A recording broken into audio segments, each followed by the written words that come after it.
देवबंद का सितारा है उलमा का, सितारा है पाकिस्तान का, सितारा है जमीन का, सितारा है सियासत का, सितारा है शुजाअत का, सितारा है बहादुरी का, सितारा है इनकलाब का। हमारा जान है मुफ्ती नदीम, हमारा शान है मुफ्ती नदीम, हमारा पहचान है मुफ्ती नदीम, हसन की निशान है मुफ्ती नदीम। जोत बिला ताखिर उस्तादुल उलमा उस्तादुल मुनाज़रीन देसी में फ़ख्र और ज़बंगा खैबर पख्तूनख्वा फ़ख्र उस्तादुल उलमा हज़रत मौलाना मुफ्ती मोहम्मद नदीम महमूदी साहिब दामद बरकातुहुल आलिया ता दरख्वास्त को शावी माइक पर तशरीफ रावड़ी अवताज तखपल बयान मुस्तफीद की जनाब हज़रत मौलाना मुफ्ती मोहम्मद नदीम महमूदी साहिब।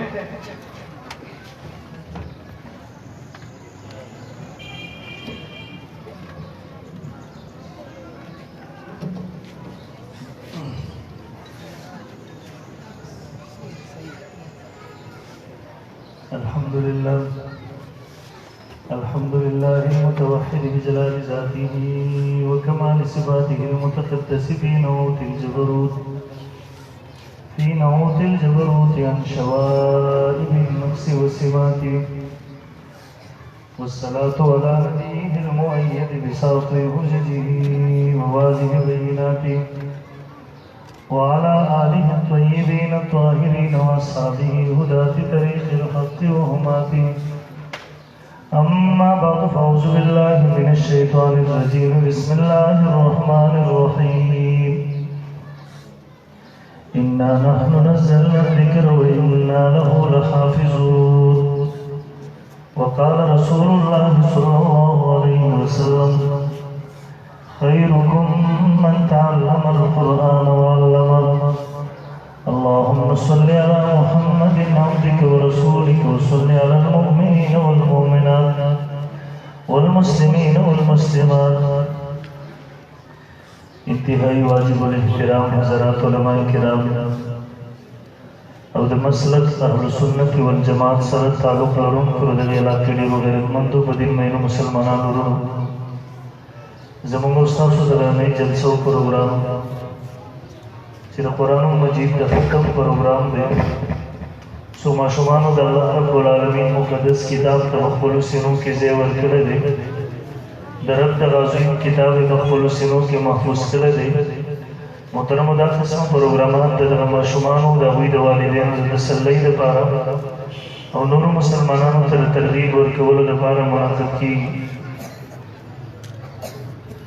محترم دې وخت کې کوم معاشره کې موجود او زندگی تیرو عموما دو قسم ذهن والا خلق سره زموږ واسطه او تعلق راځي. یو ذهن والا خلق هغه دي چې راوي سوچ او فکر دادې دنیا کې رچا سره مال او عہده او منصب ورسره وي دغه انسان کامیاب دی اگر کله د الله رب العالمین په نسبت باندې د لوی باغیانو نولې نوي اگر کله د آخرت په حواله سره د لوی تباہی او هلاکت سره مخامخ کېدونکې ولې نوي. دویم سوچ محترمو د الله پیغمبر صلی الله علیه وسلم مخکې موږ ته راکړی دی. د الله پیغمبر فرمایي الکیس من دان نفسه وعمل لما بعد الموت. هوښیار سړی هغه دی چې د دنیا څو ورځې ژوند د آخرت دپاره قربان کو. والعاجز من اتبع نفسه هواها وتمنى على الله. کم عقل او ناپوهه سړی هغه دی چې د دنیا د څو ورځو ژوند دپاره آخرت تباه او برباد کو. د څو ورځو د خوشحالۍ دپاره د ټول عمر خوشحالۍ بربادي کړئ. د څو ورځو د مشکلاتو نه د بچ کېدو دپاره د ټول عمر مشکلات په خپل سر باندې واخیستله. محترمو یو سوچ زما ستا دی، یو سوچ د الله پیغمبر موږ ته راکړی دی.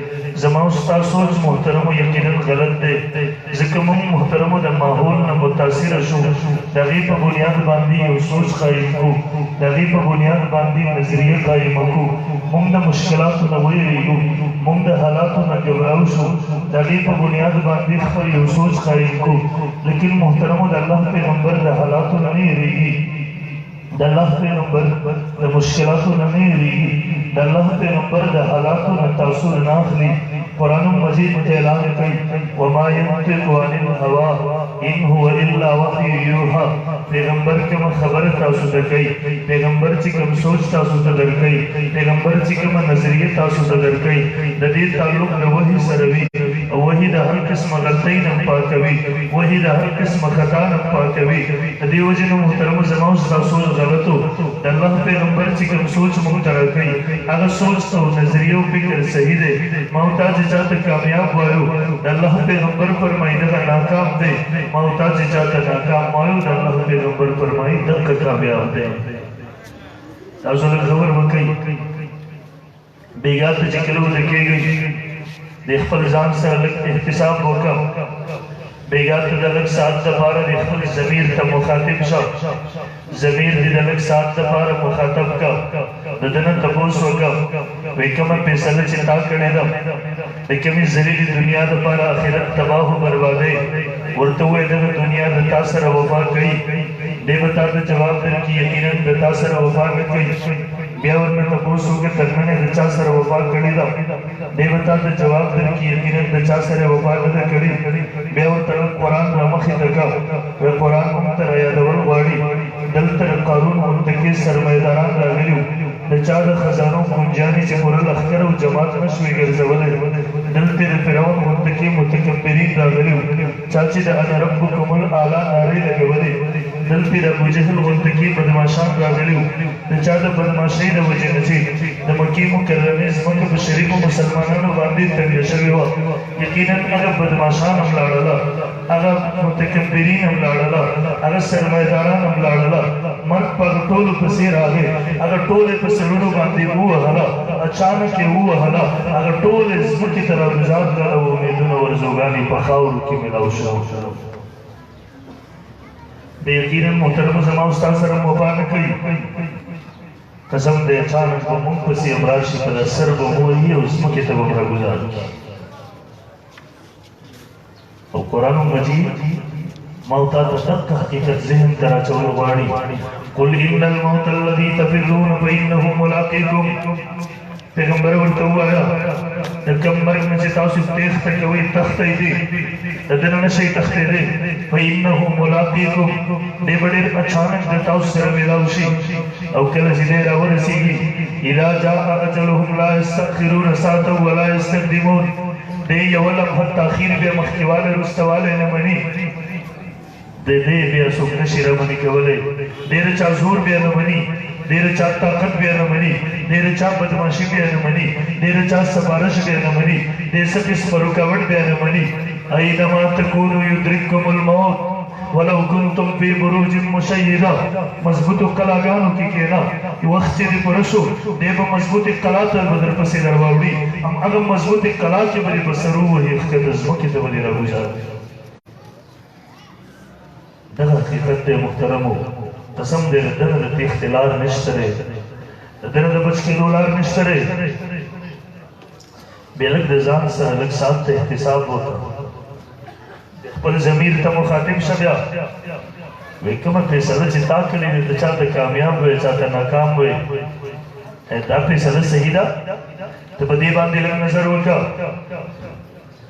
ته چې چا ته ناکام وی دغه الله والا لږ دام مخې ته کړه چا ته چې کامیاب وی دغه دنیادار لږ دام مخې ته کړه بیا د دواړو لږ اخري انجام ځان ته رایاد کړه نن یو ساعت په دواړو باندې راځي د اجل فرشتې دواړو ته به راځي نن یو دیندار ته د رب استازي راغله منکر نکیر نن د رب استازي ملک الموت ورته راغی نن روح ورنه قبض کوي دته اچانک پته ولګېده د مرګ د رب استازي ملایک راغلي دي د رنګ ساعت ته روح ورنه قبض کوونکي دي نن دا مؤمن دا الله والا دومره خوشحاله دی دې ته نن دې ته دومره چین او سکون میلاو شو نن دې دومره په سرور او خوند کې شو د الله پیغمبر فرمایي الموت تحفة المؤمن مرګ د مؤمن دپاره ګفت او تحفه ده مرګ د مؤمن دپاره ډالۍ ده ما ورته ګفت ته خوشحالي کوو مؤمن مرګ ګفت ګڼي ما ورته تحفې ته خوشحالېږو مؤمن مرګ هدیه ګڼي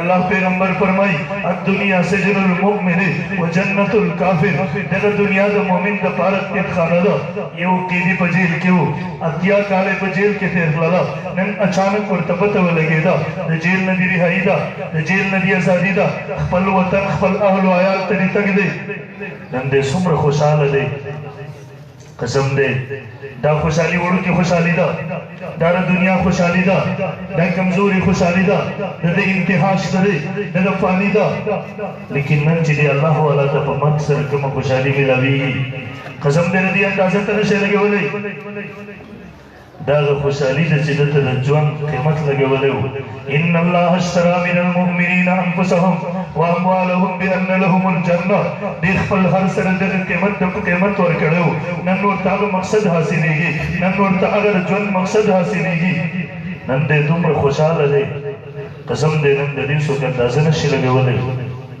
او تاریخ یې راښیي ما او تا ته دواړه قسمه مثالونه د تاریخ سینه کې په ګڼ تعداد کې موجود دي یو دنیادار هم جیل ته راغلی دی یو دیندار هم جیل کې دی قیدخانه کې دی د انګریزانو قیدخانې کې وګورئ ماوې کې دغه د هندوانو قیدخانې وګورئ پوره دنیا کې وګورئ قسم دی هغه دواړه مثالونه زما او ستا مخې ته دي یو دنیادار ته هم قیدخانه کې اطلاع میلاو شوه ویل لږ ساعت پس پانسیګاټ ته یې حاضري ده هغه دنیادار بېهوشه شو بېهوشۍ حالت کې سټیچر ته اوچت کړی شو پانسیګاټ ته حاضر کړی شو لیکن بل طرف ته دغه دیندار ته پته ولګېده اچانک ویل پانسۍ ته یې حاضري ده پانسیګاټ ته یې حاضري ده د خوشحالۍ د وجې نه پاڅېدو د الله اکبر نارې ووهله په خپله باندې قیدخانې ته ورمنډه کړله په خپله باندې پانسیګاټ ته ورمنډه کړله هغه د پانسۍ پټې راواغېستله په شونډو یې ښکل کړله بې شکریا ادا کړله ورته یې او ډار تیره شکریا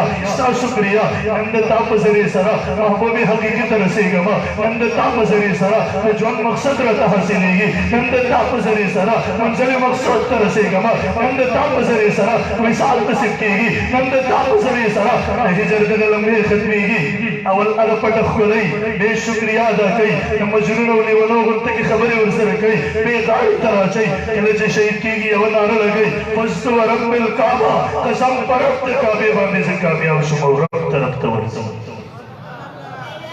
یو انجام د تا مخې ته دا دی د دې الله والا نن د ژوند مقصد ته رسېږي مرګ ته خوشحالي کوي لیکن محترمو بل طرف ته دغه دنیادار دی دنیا کې کله رب نه و پېژندلی کله دین نه و پېژندلی کله د الله رسول سره تعلق نه و پیدا کړی کله د دې علماو خوا ته راتګ دا نه و خوښ کړی کله دغسې دینداره مجلسونو ته راتګ نه و خوښ کړی کله به دا علما راغله ورته مېلمنه دا بس په ژوند دي وزګار خلک دي دا تبلیغي ملګري به ورته کله راغله بس مېلمه او محترمو زه ډېر درد سره ویم قسم دی زموږ دپاره لمحه فکریه د موږ دین ته وخت ورکول دا په زور ګڼو یو سړی و تبلیغیانو د محنت کړی و روزې ته تیار و دې کور ته راغی مور ته وایي وایي بهی ما خو فیصله کړې دي سبا روزې ته ځم تبلیغیانو سره هغه ورته به چېرته روزې ته ځې نو د ګډو بیزو به څه کېږي دا به څوک بوځي دا ګیاګانې به څوک راوړي دا خدمتونه به څوک کوي ورته یې بیا لاس ترې بس دا څه به کوي هغه ورته یې بچې لیونی کېږم الله تعالی چاله ګډې نه سري نو له ګیاګانې راوړي کور قلار کښېنو بله ورځ راغلی څه ورځې بعد وایي مور یو ملګري دوبۍ نه ویزه رالېږلې اعلی تنخوا یې دا مراعات دې به کي خو ما ورته وویله جواب ورته لیکم چې ګډو بیزو به مې څه کېږي ګیاګانو به څه کېږي ورته ویل نه بچیا ورته ها وکړه د هر سال لاشترې ساتې وې بچی ورته وایي مور تر اوسه خو چې د دین دپاره تلم خو الله تعالی چوټي کړې ښه نعوذ بالله سره نه مې کول اوس چې کله دنیا دپاره زما سره الله تعالی بډې ووالي محترمو دا زموږ دپاره د څوک قسم دی موږ دین ته وخت ورکول دا په زور ګڼو نن سبا نن یو د دغه سړي انجام هم دی رب ته وخت نه ورکړی دین ته وخت نه ورکړی دا علما خو ورته په زور ښکارېده بس ما بس لیوني شوي دي مولیان دي وزګار دي دماغ یې قسم دې محترمو دا جمله وباسئ د ذهن نه، دا د تباهۍ خبره علما نه دي وزګار. یو عالم که ستا 500 بچي مدرسې کې ځان سره ساتلی شي، د دنیا له تا نه ښه ګټلی شي. دی ستا د دین او عقیدې محافظ دی، دی ستا د دین تحفظ کوي، دی ستا د نظریې تحفظ کوي. نن علما خو دا په نن معاشره کې قسم دی د دنیا د ټولو نه مظلوم ترینه طبقه د علما دي. نن د تا په معاشره کې قسم دی د یو دم قیمت سره د عالم قیمت نشته. نن د یو ډاکو نه قسم دی د یو ډاکو د وینې قیمت سره د عالم د وینې قیمت نشته دی. په دغه معاشره کې ما او تا خو فریاد کوو بس یا الله په موږ مسلمانانو دا بد حالات کې او دا ولې نه بدلېږي. نو لږ خو په خپل کردار هم نظر وکړي ګیلې نه مخکې کړه. معاشره کې ستا د یو عالم سره څه رویه ده؟ د نبوت دروازه بنده ده، نبي دنیا ته بل نوی نه راځي. نن چې د تا عالم سره کومه رویه ده، د یو چپړاسي او نوکر نه ورته به کم نظر ګوري، قسم دی د یو ډم نه ورته به کم نظر ګوري. نن پیغمبر نشته دی، نبي دنیا کې نشته دی. نن که یو پیغمبر موجود وي، قسم دی د یو عالم د انبیاو د وارث سره د تا دغه رویه ده. نن که نبي موجود وي، قسم دی د نبي سره به دې همدغه رویه ده. یو عالم ته د چپړاسي نه به کم نظر ګوري، بیا به د یو پیغمبر ته نعوذ بالله د چپړاسي نه به کم نظر کوي. قسم دی محترمو دا د درد خبره ده، دا د سوچ خبره ده زموږ دپاره. زموږ معاشره کې مظلومه طبقه د علماو ده. بس د چا زور چې کوم ځای کې رسېږي ملا خاندي سړی. دا د تباهۍ خبره ده محترمو. علماو دا کولی شو، علماو چې د زمانې ظلم جبر برداشت کړی د زما او ستا د دین او د عقیدې د تحفظ دپاره. یو عالم د دې نه څه قرباني بله کېدی شي. دی په 15مه صدۍ کې به شپږ 8000 روپۍ تا ته امامت کې 40 ګنټې ناست دی خدمت درته کوي. مړه په دغه 9-10,000 روپۍ ستا کوم بچی چې سکول ته ځي د مخه نه کار کېږي په دې باندې کېږي ورباندې. زه دا نه وایم تنخواګانې ورکوي، زه دا وایم د علماو ملګرتیا وکړي، سپک نظر مه ګورئ علماو ته. دا مولا مونږ ته په خبره کې د عالم د ذات شوله قسم دی یو عالم څوک 100 کاله کې نشي ګمراه کولی. امامت به درته کوي، بیا به درته راوځي، بیا که چا د پیغمبر په ناموس حمله کوله، بیا که چا صحابه کرامو ته کنځل کول، بیا که چا په دین باندې لوبې کولې، بیا که چا د امام اعظم ابو حنیفه رحم الله ستا د دین امامانو ګریوانونو ته لاس ورچول، چا که د دین او فقه پسې کنځل کول، چا که د نوجوان ګمراه کوو، دی به مونځ کوي خپله فریضه به ادا کوي. ته خو غواړې د بسې مولا چي سم نه وایي، بس روزي برته بیا برته وایي څنګه څنګه بس هغه مخه دي. دا ټول ښه خلک دي، بس ستړی مولا جامه کې هم دغسې منافقان بازي اوسي. پیغمبر محمد رسول الله صلی الله علیه وسلم موږ ته دا سبق نه راکوي. یو عالم غلطه وویل ورباندې چوپ شو، رسول الله صلی الله علیه وسلم فرمایي د ګونګی شیطان. علماء دیوبند خپلو بچو ته دا سبق نه دی ورکړی، د قربانۍ درس یې ورکړی دی، او د حق پټولی نه دي ورښودی، د باطل مخې ته چوپ کېدلی نه دي ورښودی. علماء دیوبند د قربانۍ درس، د وینې ورکولو درس، د بچو د قربانۍ درس، د مال د قربانۍ درس ورکړی دی، خو د خپل قوم د عقیدې نظریې تحفظ یې ورښودی دی. دا مه کوئ. یو عالم خبره که د ذات د عالم شو قسم دی که په 100 کالو کې یو عالم بیا څوک ګمراه کړي. دا د بعضې مولیان په نظر راځي چې عقیده مذهب پرېښې د یو طرف ته بل طرف ته لاړه. د هغې وجه دا نه وه چا ته چا اطمینان ورکړی و، د هغې وجه دا نه وه چې هغې تحقیق کړی و حق ته رسېدلي وو، د هغې وجه دا نه وه چې مطمئن شوي وو د لیلو دنیا کې. هغه غریبان مشکلاتو راغستي وو، تکالیفو راغستي وو، حالاتو زورولي وو، هغه د دنیا مفاداتو راغستي وو. قسم دې خبره که کله د دلیل په میدان کې شوله، بیا د وزیر قانوني مسلمان وروره قسم دې بیا موره د بچي نه دي راوړي چې د دلیلو په میدان کې د حضرت امام اعظم ابو حنیفه رحم الله مذهب څوک غلط ثابت کړي. خبره که د دلیلو میدان کې شوله، بیا قسم دې موره د بچي نه دي راوړي چې د علماء دیوبند عقیده څوک د دلیل په میدان کې غلطه ثابته کړي. تر اوسه نه دي راوړي او د قیامت د سبا پورې به راز نه وړي انشاءالله. علماو پسې کلک ودرېږئ، علما مه پرېږدئ. هسې نه د قیامت په ورځ د عالم د تا خلاف مدعي ونه ګرځي. هغه به بیا بده ورځ وي چې یو طرف ته رسول الله صلی الله علیه وسلم مدعی وي وقال الرسول یا رب ان قوم اتخذوا هذا القرآن مهجورا، بل طرف تعلیم د ګریوان نه نیولې الله دربار ته دی راکاږي الله عدالت ته دی راکاږي. یا الله ما د دې عقیدې نظریې د تحفظ لپاره خپل سینه ګولو ته ونیولې وه. ربا د زمانې مشکلات مې برداشت کړی وو، ربا د زمانې ظلم جبر شکار وم، ربا د زمانې پیغورونه مې برداشت کړی وو. د ده د عقیدې د تحفظ لپاره دا زما مسلمان ورو وخت چې راغی دی وروسته شوی مړه ملا لیونی شوی د دماغ یې خراب شوي. داسې جواب شته چې الله ته ورکړو؟ علما به نه پرېږدو انشاءالله په زوره انشاءالله علماو له باندې کلکې ونیسئ قسم دی دغه د تباهۍ لار ته نه دې پرېښوده. بهرحال عرض مې کوو محترمو یو طرف ته دغه دنیادار انجام دی دنیا دین ته توجه نه ورکړې نن دنیا نه رخصتېږي. نن دته هم د رب استازي راغلي دي نن پته ورته ولګېده اچانک هغه لوی سفر باندې مې تګ دی چې واپس یې نشته دی. نن پته ورته ولګېده د ټولو پر مشکلاتو ته ورځم، نن پته ورته ولګېده د ټولو عمر تباهۍ ته ورځم. لږ ساعت پس د قبر تیارو ته حواله کېږم، د قبر وحشتونو ته حواله کېږم، د قبر یوازیوالي ته حواله کېږم، د قبر بېرحمه فرشتو ته حواله کېږم، د قبر مارانو لړمانانو ته حواله کېږم. پته ده ورته څوک په سر لاسې ښودونکی اوس نشته دی، څوک تسلي ورکوونکی نشته دی، څوک اوښکې پاکوونکی نشته دی، څوک مددګار او غمخوار نشته دی. نن د بېبسۍ یو منظر دی دیم جاړي نور هم ورسره جاړي. د بېبسۍ په دغه حالت کې دی د دنیا نه د تباهۍ او د هلاکت په دغه سفر باندې رخصتېږي. الله دې ته موږ ته امان راکړي امین ووایو. محترمو دا دوه انجامه د تاسو مخې ته یو د دیندار یو د دنیادار. تاسو د خپل بچو دپاره د ځان دپاره دغه کوم انجام خوښوئ د دنیادارو که د دیندارو؟ چا بیا به محترمو دغسې نه کېږي عملي کردار به د هغې دپاره دا کول غواړي. دا مدرسې ما او تعالی دغه تباهۍ والا انجام نه بچ کوي، دا مدرسې ما او تعالی دغه هلاکت ناکامۍ نه بچ کوي. انشاءالله دا به آبادي ساتو که نه انشاءالله بچې به رالیږو انشاءالله. ګورئ بچې دین ته ورکړي، د بچو آخرت ښایسته کړي، دنیا یې پرېږدوئ. مونږ خلک ډېر سوچ کوو د بچو دنیا ښایسته کوو، د دنیا رب ته ورپرېږدوه. وما من دابة فی الارض الا علی الله رزقها. د رزق والا رب ذوالجلال هغسې ده. تا ته د دنیا حکم نه کوي، تا ته د آخرت حکم کوي. یا ایها الناس قوا انفسکم واهلیکم نارا وقودها الناس والحجاره. تا ته رب وایي آخرت یې ښایسته کړه، دنیا یې مه ښایسته کوه. د دنیا د رزق والا چا هغسې ده؟ تاسو ګورئ تاسو دې علاقې کې پیشوګان شته دی؟ شته دی؟ سپي شته دی؟